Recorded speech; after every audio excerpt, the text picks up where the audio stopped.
السلام عليكم نيكو قوبك عيار wiilal iyo gabdho kale ajnabi ah oo isla ciyaaraya tumasho muuqaal aan galmo wax dhaamin xishood la'aan dhaqan doorisnimo raggii oo dhaqan dumar yeeshay wixii ceebta ahaa oo caado noqday damiirkii oo dhintay fikirkii oo ku soo aruuray diyaarinta muuqaal macsi ah iyo kumanaan wax aan sheegay ka daran waxaad ku arkaysaa baraha bulshada marka aad soo gasho waana yar tahay inta qof ay intay maskaxdooda iyo caqligooda adeegsadeen ka faa'iidaystay nimcada Alle siiyey ee maskaxdooda ah muuqaalkeena maanta ayaan kaga hadli doonaa samanku wax uu ka bedeli karo iyo waxa aad ka bedeli kartid haddii muuqaaladan oo kale aad ka heshid fadlan like saar naguna soo biir asxaabtaadana u gudbi aan bilaabo muuqaalka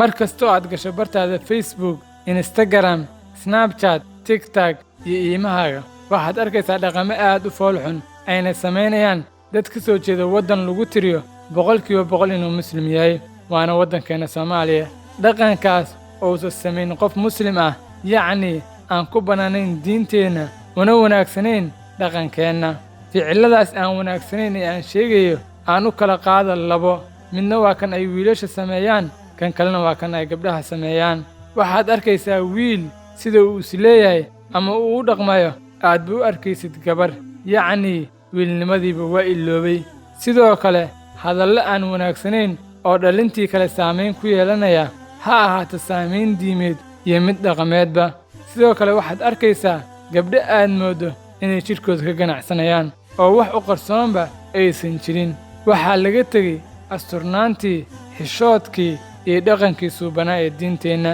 markaan cabiro fikirkayga ku aadan arrimaha saamaynta leh waxaan ku qiyaasay isbeddelka samanka dhalintu inay raaceen tusaale beri baa waxaa jiray in samanka uu qabsaday dadka sixirka u saaxiibka ah markaas ayaa dadkii oo dhan ama badankoodba sixirolayaal noqdeen marna waxaa jirtay mar faalka lagu daatay oo dadkii oo dhan isku raaceen oo ku bateen marna waxaa jirtay raadiyo dhegaysi in dadku ay ku bateen marna shaleemo daawasho marna musalsal iyo ciyaaro marna riwaayado iyo wax la yidhaahdo baranka ama kadis markaas dhalinta hadba meesha uu samanka aado ayay iska raacayeen oo ka dabalumayeen oo dhaqamadan fafoosh nugu soo badanayeen haddaan tusaale u soo qaato sheekadan samanka siduu qofka u saamayn karo waxaan ka dhegaystay ustaad weji barnaamijkiisa 100 sheeko iyo sheeko beri baa waxaa jiri jiray boqortooyo xilligeedii ayaa waxaa dadkii qaribay niman isku sheegay inay yaqaanaan faalka waxayna isku direen dadka deris ha ahaado ama qaraabo ayagoo u kala sheegaya in qofkan uu wax ku sameeyey tusaale qofkan waa ku sixray inay u sheegaan ama qofkaanaa ku ilaystay inay yidhaahdaan kadibna dadkii deriska ahaa ama qaraabada ahaa halkaas lagu kala guuro kadib dadkii marka ay nimanka qaskooda iyo dhibkooda u dulqaadan waayeen waxa ay sameeyeen boqorkii ayay dacwad u gudbiyeen oo yidhaahdeen waxaa jira dad faalka ummadda isugu diray oo deegaankii qalalaase ka abuuray ee boqoroon waxaa rabnaa inaad naga qabatid dad iyo deegaanba ma dhaqnee kadib boqorkii waxa uu soo jeediyey wareegto la isugu wacayo dhammaan wixii faalilow ahaa oo lagu leeyahay maalin hebel oo taariikhdu intaas tahay ha la isku yimaado qasriga boqorka maadaama faalka uu been iska yahay intii markaas dhuuman kartay waa dhuumatay oo maalintii meesha ma imaan waxaana meesha yimid nin iska socday oo 2 maalmood wax isaga cunay faalka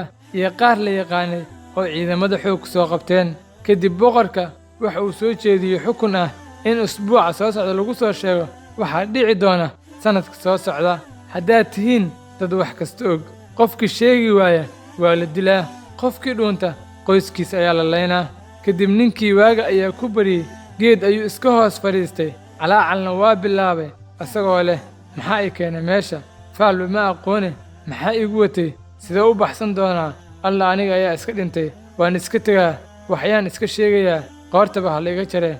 Halkaas ayuu quuska taagnaa.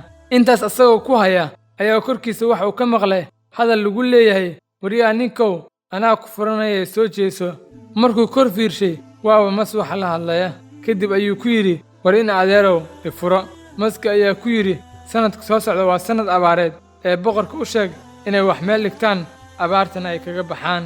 Ninkii ayaa maskii ku yidhi, war amaa ii hoddaa oo baxri gelisaa. Maski ayaa ku yidhi, orod, koodi maayee. Ninkii isbuuc ma sugin, maalintii markii waaga bariyey ayuu ku dhaqaaqay boqorkii, asagoo leh, boqorow, aniga ayaa sheegaya waxa sanadka soo socda uu noqon doono. Boqorkii ayaa yidhi, oo isbuuc ma dhammaane, sidee wax u jiraan? Ninkii, aniga waxaan sheego been ma noqdaan, waan isuubaa, oo waa wakhti abaar sanadka soo socdaa, sidaa daraaddeed dadka dhigaal ama kayd ha samaystaan.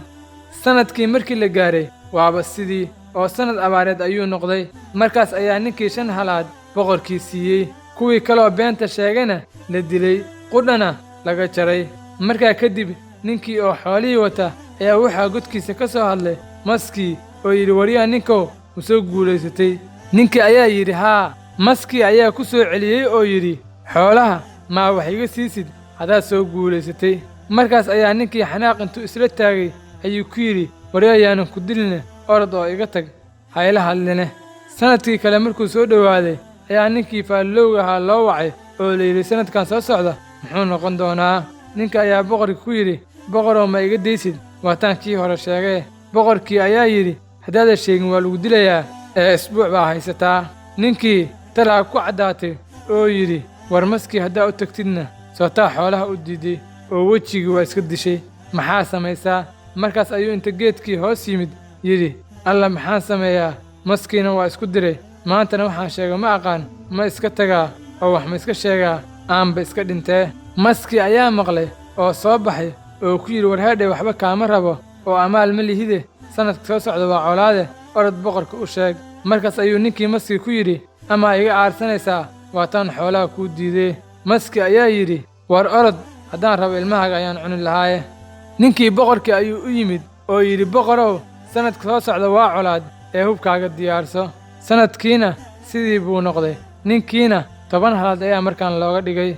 Sidii asaga oo waddada maraya ayuu yidhi maskii, maa xoolaha wax iga siisid, waa soo guulaysatee. Markaas ayuu ninkii maska waxa uu ku tuuray waran uu watay, waana dili gaaray. Maskiina godkiisa ayuu isaga laabtay. Sanadkii 3aad ayuu boqorkii yidhi, ha loo waco faallowga, ha sheegay sanad soo socda waxa uu noqon doono. Markaan talo waa ku caddaatay oo sheekada dil bay gaartay, oo maska waaba kaga jari gaaray. Gurigiisa ayuu iska joogay oo yidhi, meel aan markaan aado ma lahan, oo maska haddaa u tagtid waaba ku cunaa, mana raaligelin kartid, maxaa samaysaa? Asagoo saas u fikeraya ayaa maskii u yimid oo yidhi, sanad soo socda waa barwaaqo, ee wixii wax dhiganaya ha iska dhigtaan, wixii kalena waa barwaaqo un. Kadib ninkii ayaa yidhi, ma iga aasa rabtaa oo in la dilo ayaa rabtaa? Maskii ayaa yidhi, war waan ku cuni lahaa haddii aan rabo inaan ku dilo. Kadib ninkii boqorkii ayuu u sheegay, wuuna noqday siduu sheegay, oo barwaaqo ayaa dhacday, 20 neef iyo dahabna waa la siiyey. Markaan ninkii waxa uu qaylo ka soo bilaabay isagoon soo gaarin maskii, waxa uuna dhahayay, war masow soo bax, xoolaha wax ka qaado. Maskii ayaa intuu soo baxay dhahay, orod, xoolo kaama rabo, oo dadnimo iyo amaal inaa guddo kuuma soo saa'idine, ee samanka iyo wakhtiga ayaa ku beddelay. Markii hore abaar baa jirto oo waxaas dhahda xoolaha kaama badna, markii kalena colaad baa jirto oo sidaas ayaad igu dili gaartay. Maantana barwaaqo ayaa jirta oo xoolaha meel aad kala geyso ayaad weysay, sidaas ayaadna iigu keentay aniga, ee adiga dadnimo iyo waxtar kaama ahayn. Sheekadan maxaan ka fahmaynaa? Waxaan ka fahmaynaa in wakhtiga iyo xaaladda markaas taagan aysan wanaagsanayn inay meeshay doonaan ku kaxaystaan, adna aad noqotid waxa Soomaalidu odhan jirtay dameeri dhaan raacday.